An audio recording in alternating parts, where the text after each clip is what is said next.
June 1st. I went to an Indian restaurant last night with Nick, Jeannie, and a humorless couple they know from Maine who just moved to Chicago. The husband was fine, actually, but his wife, Liza? What a pain. Before moving into their apartment on Addison and Western, they lived in a teepee. She and her husband are macrobiotic.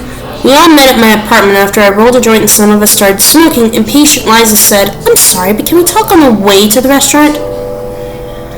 Later I asked why she's so unhappy living here. She said, "It's too involved to get into with you." It was fun to make her angry and disgusted and watch her roll her eyes. The Indian restaurant we went to was cheap. It only cost $3 to eat, and I laughed when Liza ordered the potato cutlet. "Is something funny?" she asked. "It's just the word cutlet used for a potato," I said. While we ate, Indian prom couples paraded up and down the street. They were kids, and they looked great, so sophisticated. We just finished when a woman wandered in and approached our table for money. She wore a scarf on her head, pulled down low enough to cover her eyebrows.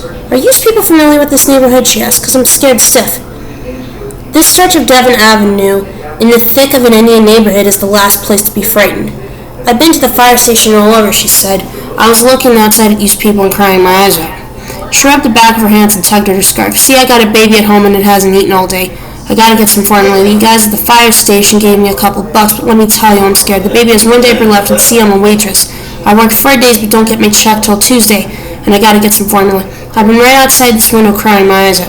The woman was around my age, and while Rick reached for his wallet, she pulled what she said was a birth certificate from her pocket and flashed it for a second. "See, I got a baby. I'm not lying." I wondered what she'd do if I offered to buy this birth certificate for $20. Not that I would have, it was just an idea, and such a cruel one, it made me blush. June 7th.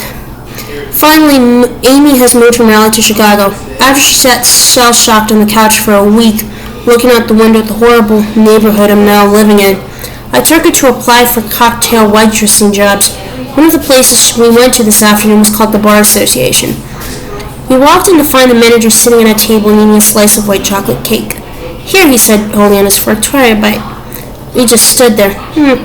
"Don't be like that," he said. "I don't have AIDS or nothing."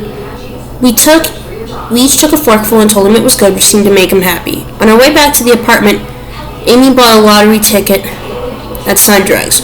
She asked the woman behind the counter how these things work, and when the woman explained that hundreds of thousands of people play each week, Amy was disappointed. She only thought a handful of people bought tickets and that her odds of winning were 1 in 10. June 29th. Now that Amy has a job, it's time for her to find a place of her own. This afternoon we answered an ad we'd seen in the Reader. Someone named Jerry was looking for a roommate, and we arrived to find a full-grown man with long, oily hair. His teeth were amber pegs like dried corn kernels. After he called, he was going to clean up, but I watched TV instead, he admitted. Jerry had collages of wrestling stars hanging on his bedroom walls. He told us he made them himself, and then he showed us one of Elvis Presley he was working on. He drank from a coffee mug with the word "me" on it, and not when holding, he scratched his elbow a lot. It seems that Jerry's last roommate drove the gas bill up by using the oven all the time. She was always baking potatoes, he told us. All hours of the day. One night, she put 2 or 3 in the oven and then fell asleep. I got up the next morning, and those potatoes were baked, roasted, I don't know what all, but they was burnt and black. Amy and I laughed. Not about the fire hazard, but someone eating nothing but baked potatoes. Jerry took it seriously, though.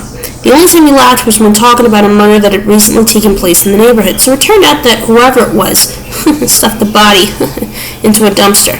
He gave us a tour. The kitchen table had what looked like molasses spilled on it. In the living room was a suit of armor and a great many books about Vietnam. He has a statue of Buddha and a baseball cap with T General written on it. The t-shirt he was wearing read "The Fighting Samoans." One thing we noticed was that Jerry was remarkably calm.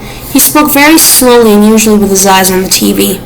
There were overflowing ashtrays everywhere. Jerry told us that he works with computers and is very successful. So successful that he's looking for a roommate to pay half of his $250 per month rent. We told him we were going to see a few more places, but we'd keep him in mind.